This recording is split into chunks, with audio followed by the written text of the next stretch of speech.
Hey, what's up guys, it's probably my favorite YouTuber here. I'm talking a bit quietly because there are people downstairs this time.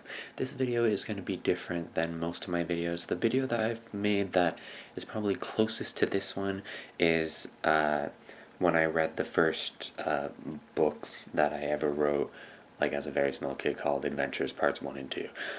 This is a story that I wrote recently based off of a show that I like, and I mentioned before on this channel, The Good Place.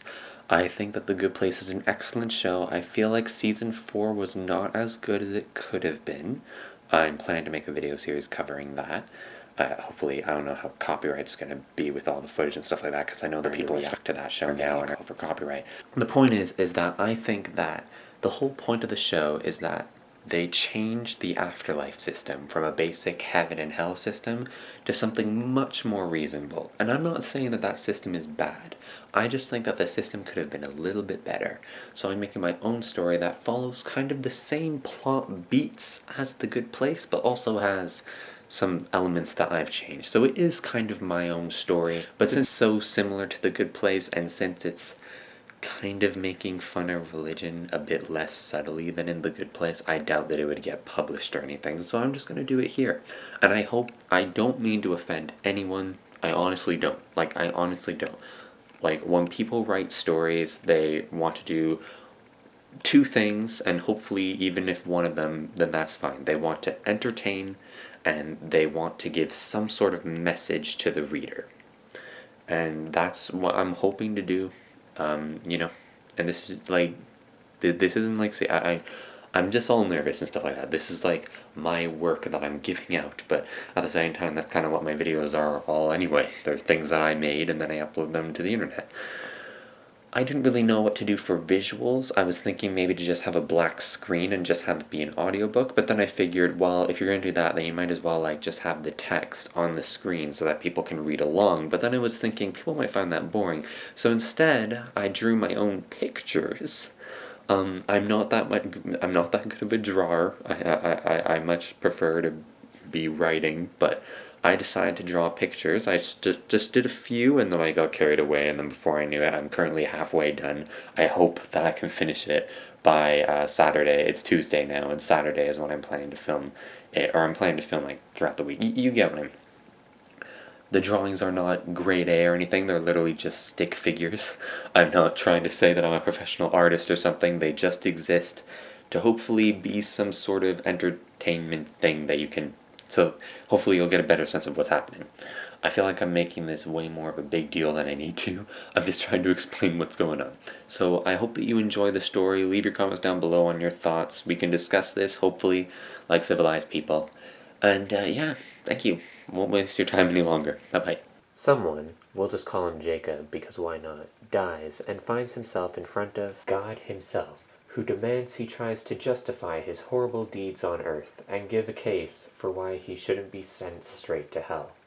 Jacob is visibly confused as he has never harmed anyone during his life on earth and has always dedicated every moment of his life to trying to see the best in others and help them improve as people to help create a better society. Despite this, however, God refuses to grant him entry, as Jacob didn't conform to the system. Again, Jacob doesn't know what God means by this. Suddenly, all of God's angels from heaven, billions of them, all arrive to mock Jacob in unison, falsely accusing him of ever thinking he could be the first person ever to make God change his mind. After several hours of this, Jacob finally breaks down, crying and begging for them to stop, apologizing for whatever it is that God thinks makes him so bad, as to say that he deserves an eternity of torture. The angels smile with extreme satisfaction, and God tells Jacob it is too late. Jacob takes one final look at the angels and notices that their eyes are empty. They have no soul, as God had completely brainwashed them into becoming his worshippers in heaven, and had completely removed any empathy, compassion, or any sense of what made them human. The final thought Jacob has before being sent to hell is that he is glad he didn't conform to whatever the system is, as no matter where he ends up, at least he has his mind. Jacob spends centuries, nay millenniums, surrounded by fire and blood, unable to have a conscious thought about anything due to the extreme amounts of torture falling upon him. Finally, however, a moment's glimpse of mercy arrives when for the first time in history a demon tormentor greets himself to his tormentee. He introduces himself as, I don't know, Bill, and tells Jacob he has brought him out of hell as he has come up with a new idea on how to torture him. Bill brings Jacob to his torture chamber. At first Jacob expects to see something like wrecking balls and spikes, which would certainly be different from the fire and blood he was used to. However, upon entering the room, he is shocked to find himself on what appears to be Earth. The demon flies Jacob around Earth, where he notices he is unable to be seen by anyone. He is only able to be vaguely sensed by his friends when he tries to touch them, only to find his hand passes through their cheek, and finds them claiming to have felt someone crossing over their grave. Bill shows Jacob the negative, unintended consequences of his attempts to help, showing how most people he hadn't changed the lives of at all, and they only pretended to change to make him leave them alone. He even ended up upsetting people through mistakes he didn't realize. Jacob once again finds himself about to experience a mental breakdown. Bill encourages him to let it out. However, Jacob suddenly stops. Jacob comes to the realization that Bill is not here to show him any truth, and instead has created a chamber of psychological torture. The Earth is nothing but a simulation, and thus he has no reason to believe any of the things Bill is showing him even really happened. Bill admits to this being true, but claims he himself is now scared of being sent back to demon training school for another 100,000 years due to his new idea failing, and Satan reminding him there is only one true way to torture humans, aka fire and blood. Jacob agrees to let Bill continue to torture him psychologically by showing him whatever he thinks will make him snap. Jacob deduces it is better than physical torture anyway. Bill continues to try and torture Jacob through simulations of people he loves for 80 years, only to time and time again find it hopeless. Jacob now knows the secret, and that all of these visions are fake, and thus he remains unaffected by anything Bill shows. After fire and blood, anything else seems pretty tolerable. Jacob even feels sympathy for his tormentor and offers to pretend to be traumatized. However, Bill reminds him that he can read minds, and that he would know it was fake. After 80 years, Bill tells Jacob he gives up. At first, Jacob is horrified, worrying he will now be sent back to physical torture. However, Bill assures him he has started to see the error of his ways. Learning to communicate with Jacob instead of just constantly throwing rocks at him without allowing a second for him to speak has opened his eyes to realizing Jacob is actually not a bad person at all and is not deserving of this punishment. Bill tells Jacob that he reasons since Jacob is not meant to be here, there must be countless others also put here despite their goodwill. He offers to have them both team up in an attempt to confront God and fix the afterlife. At first, Jacob believes Bill is lying to him and that this is a new attempt to torture him by giving him the ultimate sense of false hope, only to later smash him with disappointment. Bill, however, reminds Jacob that even if he is tricking him, he has nothing to lose, as worst-case scenario, he will only be sent back to being tortured regularly, with his disappointment fading over trillions of years, if not instantly scorched to death by the return of burning flames. Jacob realizes Bill is right and that he might as well believe him, just in case he is telling the truth. Besides, he has an eternity to try again. Jacob asks Bill what the first step is. Bill says he honestly doesn't know, as no demons have ever tried to escape from hell before, as firstly they are unable to, and secondly they would only be sent straight back to hell by God, where they were perfectly content to torture humans whom they were told were evil and beyond repair. Bill decides to try, however, as he can think of nothing else. Bill flies himself and his newly found human friend up as high as he can. They hover just below the portal that leads from hell to God's judgment purgatory. Bill tells Jacob no one, let it be human or demon, is able to step through the portal due to it being programmed to block anyone who God has deemed an inhabitant of hell. Jacob tries to stick his hand through it, but finds his hand burned as he quickly brings it back. Though compared to what he had tolerated before, it doesn't feel like much. Bill, however, tells him he would have to fly directly upward for about 20 minutes to get through the entire portal, something Jacob would never be able to do no matter how tolerant he became to hell.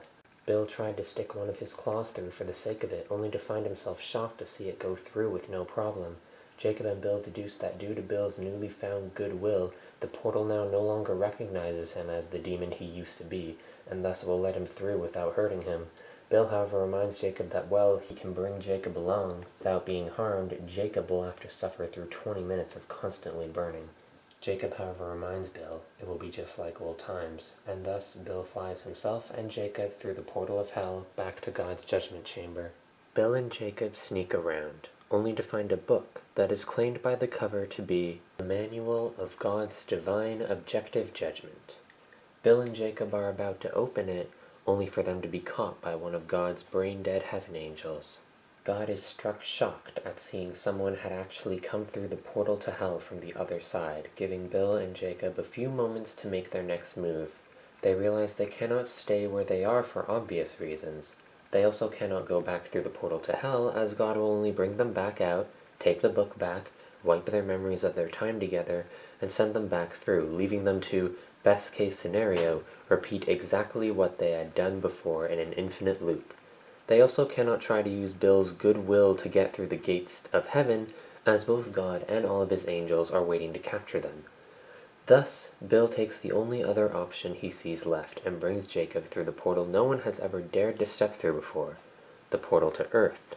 Inside the portal they find a glass tunnel with specks of white light running through towards them, only to land in a package and go to join one of the thousands of spots of purgatory, waiting for God's judgment. They also find a cube sitting next to the tunnel, powering the entire thing. Jacob takes the cube, however finds it is wireless, as the tunnel remains functional. Regardless, they take the cube with them, and enter the portal through the other end, taking them back to the physical plane of the universe. Jacob finds himself awakened in a coffin, his corpse having reformed back to its human state.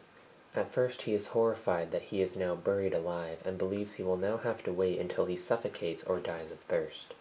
Thankfully, however, after only a few minutes, Bill breaks through the ground and brings Jacob to the safety of above ground.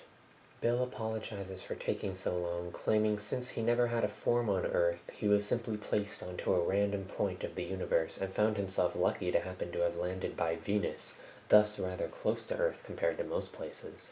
Knowing that God never comes down to Earth anymore in a way other than mysterious, they are safe.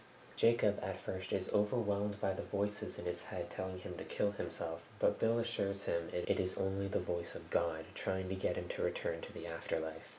Jacob asks why the voice is so strong, and Bill reminds him he hadn't had to have listened to God for his entire time in hell, and had gotten quite used to being free of his influence.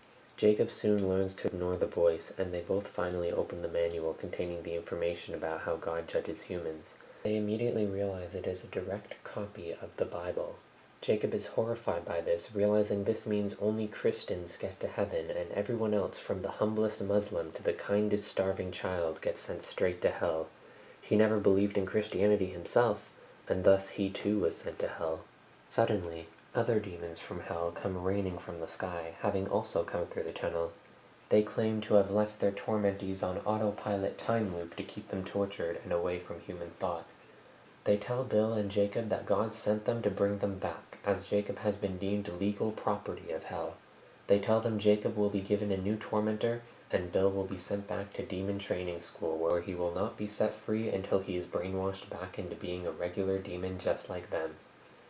God didn't come himself, as he likes to remain mysterious, and he didn't send any of his heaven angels under the fear they would see Earth, be reminded of human life, and realize not all humans are bad, and that God is in fact wrong.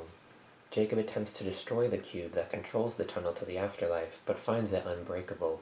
The demons mock him similarly to how God's angels did back before all of his torture, forever thinking something of the physical plane could break something spiritual.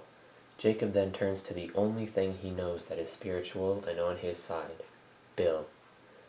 Bill recalls the cube was only activated because God, Satan, and all of his fallen angels, aka demons, came to the unanimous agreement to have it functional. Bill realizes if he holds the cube and concentrates hard enough, he can withdraw his agreement and break the bond it holds with the tunnel. The other demons become horrified and quickly break into a fight. Jacob, however, tempts the other demons to come to him as he is a human, and the demons love torturing humans more than their fellow demon. The demons attempt to fight the urge, but find it irresistible to start ripping Jacob apart. Bill uses this opportunity to hold the cube and concentrate, breaking his contract and shutting down the tunnel to the afterlife. From now on, souls will find themselves blocked at the entrance to the tunnel, and thus will remain safe from God's judgment, and thus safe from having their minds destroyed in heaven or their bodies in hell. The other demons feel the tunnel breaking and come to their own mental breakdown as they can't fathom the idea of not having any more humans to torture. With the demons distracted, Bill goes to attempt to comfort the now rotting corpse of his former friend Jacob. Only barely alive, just has enough time to remind Bill that he will be safe, as his soul will not be able to pass through the tunnel to the afterlife, and he will be protected from God's unjust judgment. He tells Bill to come up with a better way to run the afterlife and then restart the tunnel, giving it enough time for him to pass through and confront God. His dying words are telling Bill that if he fails and they all end up memory wiped and tortured, he is glad he at least, if only for a day, got to see an all-evil demon turn good. Bill resorts to living on Earth. His appearance of course shocks every human around him, as well as the appearance of the other demons who are now also trapped on Earth. Bill, however, is able to fight off any demon or human that tries to capture/experiment on him. Eventually, Bill finds kind-hearted people who take him for who he is, and they form bonds. The other demons apparently try to intervene and remind Bill of how satisfying it was to torture humans in the past. They even try to frame Bill for things he never did in order to turn the humans against him, which would anger Bill and perhaps re-unlock his evilness. Every time, however, Bill's kindness and the trust of the other people that he has built with them always prevail. Bill finds the multiple bonds he now has with humans overwhelming compared to when he just had Jacob. He contemplates his past and has several breakdowns begging the humans for forgiveness for all the wrong he had done, spending so much time torturing their fellow man. His new humans recognize the remorse in his eyes, as they are just like any human, and forgive him. Over the next few years, Bill is soon met by the other demons who claim they have not come to fight, and during their time on Earth, they too have found themselves bonding with humans, and especially after seeing the strength of their loyalty to Bill, finding they are either not as bad as Satan told them they were, or were under circumstances that made them evolve into the nasty people they were, thus not having it technically be their fault. They tell Bill they want to join him in confronting God. Bill is delighted, but reminds them that they are now trapped on Earth, and since they are immortal, they may be trapped on Earth forever. Just then, however, God teleports all the demons back to his judgment chamber. God had brought them around the tunnel, and asked them what took so long. Bill fires the question back at God, asking him why he took so long to bring them back. God merely says he forgot, with annoying laughter, shrugs, comfort, and approval from his heaven angels. Bill asks why Satan didn't come and complain, only to quickly be reminded he is not able to pass through the portal from hell to the purgatory without God's willing influence. Bill then asks why God brought them back, now, if he forgot. God replies that he ran out of new souls to judge and wonders why there was no one else to either send to hell or have worship him, again with ignorant nods and of approval from his heaven angels. Bill holds the cube that controls the tunnel to the afterlife and tells God how he disabled its power. God laughs, claiming he can create a new one. God needs the cube because he is too lazy to bring the souls to the afterlife himself, only to be reminded it must only activate when all the beings of the afterlife come to an agreement, which Bill, and now the other demons of hell, will never do. God tells Bill he can recreate a cube that doesn't require this milestone, only to be reminded by all the demons of hell that he never changes his mind, raising a suspicious look from the heaven angels. God asks what they want in order to reactivate the tunnel. Bill asks God to live one full human life on Earth and see if he can be morally perfect. God reminds him he already did this as Jesus, but Bill tells God that times have changed a lot on Earth over the last century alone, let alone the past 2,000 years. He tells God he must also have his memory completely wiped of the afterlife, and that he must have a human heart. The other demons ask Bill how they will be able to tell God has truly wiped his memory, and Bill replies that they themselves will construct a device capable of analyzing this. The angels point out there is no reason to trust the demons, especially seeing as they are demons. The angels have always showed racial prejudice, especially towards anyone who hadn't conformed to their religion. Bill, however, points out that the angels will be allowed to monitor their constructing of the device to make sure it is built properly, and they will also be able to monitor God's progress just as much as they will be able to. The angels hesitate on agreeing to this, realizing they are nowhere near intelligent enough to keep up with the demon's constructing of the device and understand how it works. However, they do not want to admit to this. God asks why he must have a human heart, as this will make him lose by default. Bill tells God judging a human based on their biologically programmed heart is like judging them based on a sickness. A sickness can make a human weak, but once it is lifted, they are strong again. Thus, they cannot have their overall strength judged based on how they act with the sickness, and must be judged based on how they act without it. After much debate, God finally agrees to these terms. Naturally, he fails miserably, committing all 7 sins: lust, gluttony, greed, sloth, wrath, envy, and pride in his first 16 years.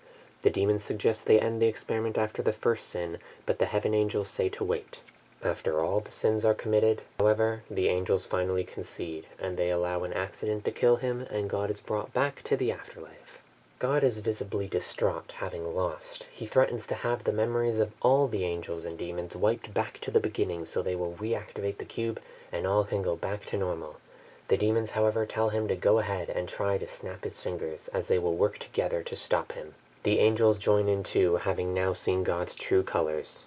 After a brief fight of God trying to snap his fingers and being stopped by the demons and angels, he finally quits. God now has everyone against him.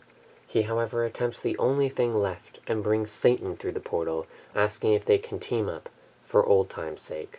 Satan takes a few moments to complain about having to run hell all by himself, and takes a breather to take in the fact that all of his fellow demons have turned against him. He is still in the mindset that humans are evil, and thus does not join the demons and angels. However, he declares he would rather be extinguished than join forces with Jehovah. God, having nearly been defeated, points out that they still haven't proven that humans will act good once their human heart is healed to be better. The demons and angels look at each other, realizing that while this would be painfully easy to prove, changing the human's heart will be taking away a major part of what makes them human. They tell God to bring all the humans in hell out so they can all be in the same room together. God refuses at first, but is reminded they have the rest of eternity to wait. Thus, he eventually complies. Now having the billions upon billions of humans who used to be tortured in hell in the room, Bill, the angels and demons, all look among them and catch them all up on all that has happened. The humans are all visibly traumatized by the torment they had experienced in hell, but all take the ultimate sigh of relief upon realizing it is finally over. Seeing the distressed members of hell all standing before them causes the angels to suddenly unlock with a feeling of empathy, something God had worried would happen if he let them down on earth instead of the demons. The angels also see their friends and loved ones from earth, whom they had openly claimed they would be fine having in hell since it was all part of God's plan. Seeing the humans in hell all standing civilly together causes them to rethink how they mocked every single one of them, so they can reflect on their actions and bring them to genuinely feel regret and remorse for the first time in the afterlife. They had never experienced this feeling on earth, but now having been blessed by God's cleansing of perfected goodness has allowed them to unlock this ability. The demons and angels suggest having another experiment, this time seeing if humans can improve in their morality if they have their memories wiped, but are put in a world more suited to help them achieve this. This hypothetical world will reward humans for their good deeds constantly instead of punishing them like much of Earth does, which would of course encourage them to turn bad instead. Bill asks why they don't choose a subject and wipe their memories completely clean, having them start out as a baby and live an entire life on this new world. Bill then has an epiphany, and claims he has come up with the ultimate way to have humans earn their way into heaven, without relying on God's Jesus excuse to immediately cure them of their faults. He suggests humans live a full life on Earth of non-stop bliss. The life will last roughly 80 years on average due to the time needed to prove themselves as worthy people. Everything will come to them and go their way. Naturally, the vast majority of humans will make mistakes and succumb to failing to see the struggles of their fellow humans below them, and may even take advantage of some of them. However, when they die, this will not be the end. Instead, they will be reincarnated, born into a new life similar to their previous one, but with little tweaks, where things come a little harder to them based on the cruel things they did in their previous life, so that they themselves will become one of the people shunned by those above them. E.g., if in their first life they cheated on their significant other, or fail to see the importance of bonding with other humans, they will find it much more difficult to get friends or relationships, or perhaps even get cheated on themselves in their new life. Thus, they learn the factors of life and morality that they failed to see in their first life. While factors like feeling lust, envy, and pride are emotions that will never be able to be removed, the humans will be able to choose how they respond to these elements, and that is how their morality will be judged. For their third life, things will come easier to them again, assuming they improved in their morality due to the faults. Otherwise, they will be sent to an even harsher life, and they will have the feeling in their heart of what they had learned in their second life. Their conscious memories of their previous lives will be wiped clean during their first 3 years as a baby, but the stains of the lessons they had learned will remain, and will try to guide them through their decisions in this new life. Hopefully, this subconscious voice that will only become stronger for every poor conditioned life they live will give them a slight boost in acting better the next time they have a fully blissed life. Since all humans are different, some will act perfectly morally good in their first bliss life, while others might find themselves bounced amongst millions of lives across the spectrum, from living as a starving child to living as a rich billionaire with wings. This goes on until eventually they are finally able to live a fully blissed life while acting perfectly good in every way. Once this is the case, they have now objectively reached peak morality, and by God's own original standards should be allowed into heaven without any changes required to who they are. Once the humans have fully passed the test, all their memories of all their past lives will also be restored, so they will feel genuine remorse for their actions they did in past lives, and can hopefully mend them with the people they harmed once they have made it to the afterlife. This will hopefully make them realize why they had to go through all this before they finally got to heaven. God points out that creating all these different hypothetical worlds for every single human in existence, plus creating an actual heaven, as opposed to just having people worship him, would be far too much work compared to the original system. Bill responds, claiming that humans have to work hard all the time on Earth, and most of them end up being sent to hell anyway, making their existence nothing but a crappy one. Besides, God, the demons, and Satan all owe it to the humans to make up for their past mistakes. The demons declare they will be happy to make the worlds and design heaven until God and Satan are ready to comply. The angels also say they want to monitor the first few tests to make sure the system works, before they will be ready to be reverted back to their human form, have their memories wiped, and conform to the system as well. The new system is put into place, and all the humans of hell have their memories wiped as they are put into the new system. As expected, some humans manage to pass the test of living a blissful yet fully moral life within the first couple attempts, while most of them having to bounce back and forth around the blissful scale for much longer before finally learning from their mistakes. After only the first 1,000 years of the system being in place, millions of humans that have been deemed deserving of an eternity of torture before have proven themselves morally perfect within only 12 attempts. Likewise, as more and more angels agree to conform to the system to test their own morality, they find that several of the angels themselves actually take quite a few attempts to pass the test themselves, finding it too tempting to conform to a system where countless human souls become destined to afterlive an eternity of torture. The demons of the afterlife all end up doing separate jobs. Some of them are in charge of looking after the humans in heaven and making sure the system doesn't collapse. Some of them are in charge of spying on God and Satan to make sure they don't do anything to tamper with the system. However, most of them are in charge of watching over the humans, designing their next lives, and determining when they have officially proven themselves as being ready for heaven. As time goes by, the demons start to realize they aren't just doing their jobs to make up for torturing the humans, they're actually starting to like doing their jobs. They start to see a lot of fun in spending time with the humans in heaven, sneaking around God and Satan to see what they're up to, and coming up with clever and creative ways to design the next lives of each humans, to come up with the best way to have them teach themselves the error of their past mistakes and rewarding them for their good deeds. The demons alternate jobs when they begin to get bored of their current one, but they always alternate back eventually when they get a little tired of that job too. God and Satan are devastated at first. Satan recommends devising a plan to foil the system and trick everyone into putting things back to normal.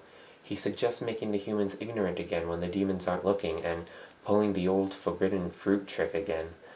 God considers doing this, but is worried the demons won't be so easily tricked, and suggests they come up with a better plan this time around.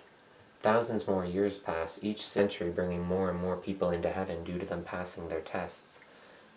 Being people who were originally sentenced to hell, people who had become God's angels before, and new people who have been brought into existence after the new system was put into place. After eons of seeing the system work and people being happy and good, which is all God had originally claimed he wanted, he realized he and Satan are simply being unnecessarily cruel, trying to think of a way to defeat and undo the system. For the first time in his eternal existence, God realizes that it is sometimes okay to be proven wrong. Satan claims being unnecessarily cruel has always been a part of who he is, but God points out the new system has proven it doesn't have to be, and that no one is beyond rehabilitation, and that even they have flaws they can improve on. God gestures to go arm in arm with Satan into heaven so they too can learn to be better people. Satan hesitates before God reminds him they have literally the rest of eternity for him to change his mind. Satan finally complies as they approach the heaven gates. There, Bill and Jacob are at the entrance, having been appointed the greeters of heaven until they get bored of it and feel like finding a new human and demon for the job. Bill and Jacob congratulate God and Satan on finally making up. God promises to try and change, and with an extra nudge, Satan reluctantly says so too. Another demon, and one of the people Bill met on Earth who had chosen to become an angel just for the fun of it and without the mind rotting, arrive, having overheard, and smiles. They bring them over to the opening garden of heaven where the newcomers arrive. God takes one last look back at the portal to hell, and with one last wave of his arm, he destroys it. For good. I hope that you enjoyed, and I hope that you watched the whole video through, in which case, thank you, and good job. I understand that this is probably going to be a bit controversial, but there are tons of other YouTubers out there who make far more arguably offensive videos around this topic. My main problem with religions such as Christianity and Islam is that they basically say that you have to be perfect to be deserving of heaven. And no one is perfect, so no one is deserving of heaven. But God is willing to forgive you for not being able to be absolutely perfect in every single way. But if you don't accept his forgiveness before you die, or if you you can forgive him, it doesn't make any sense either, because if you convert to Christianity on your deathbed, apparently you're safe. But if, say, you were a Christian your entire life, and then suddenly you convert to an atheist or a different religion on your deathbed, you're screwed, and you get tortured for eternity. And people blame you for that. They say that you send yourself to hell because you didn't choose to believe in God. You literally have two options: worship the tyrannical God or be tortured for eternity. And that system is messed up. I remember when I first started talking to people of these religions, I thought that they would be rational and it would be, easy to kind of make them see like, oh, okay, maybe it's not that too bad, but no. They're so dedicated to their belief process that I honestly think that the only thing that could snap them out of it is if God himself told them that they were wrong. I honestly find it insulting that people are going out of their way to make fun of flat earthers for thinking that the earth is flat instead of round. Well, honestly, why does that even matter? I get it. It might be quite annoying when we colonize the rest of the solar system and the galaxy and then you can plainly see what shape it is. Maybe it'll be harmful if the shape of the earth is important for, I don't know, doing something. But it's not important now. And who cares what shape of the earth it is? I'm not saying that I think that the earth is flat, but part of me really, really hopes that it turns out to be something not round, so that all the people who made fun of flat earthers for thinking that it wasn't round, finally realize, they didn't know. They didn't know. And I know the photographs, the flat earthers has all their arguments, and round earthers have all their arguments. But, flat earthers often have backup arguments for everything anyone can throw at them. They think that the earth is on a disc and it's moving up at a constant rate, which is how gravity works and why we don't just fly off. They claim that Antarctica's around the rim and there's Area 51 type stuff that stops us from going that far so that we see the truth or whatever. And a lot of round earthers, I'm just going to use that term, have told me that it's ridiculous because flat earthers, yes, they're coming up with excuses, but they'd only be right if this very specific thing that they believe turns out to be true. And yeah, that's exactly how most religions work. And it is very harmful to many people. There are children who will stay up for nights on end crying because they're worried that their friend of a different religion is going to hell. There are people who will self-loathe themselves and spend their entire life in full-on fear that they're going to be going to hell if God doesn't forgive them, or if they end up leaving Christianity, which is honestly why I think so many Christians and Muslims and stuff like that, they refuse to listen to reason. I think it's just because that they're scared. They're scared that it's a trick from the devil. I've honestly been told once that they know to leave the conversation when I start making sense, because that means that the devil is talking through me, trying to tempt them away from their religion so that they'll go to hell. That's not a story. It's real. That kind of stuff happens. So, I hope I've made a good case. I hope that we can all just have a peaceful discussion. I just came here to entertain and give out a message. I hope I did at least one of those things, and if I didn't for any of you, then I'm glad I tried. So, bye-bye.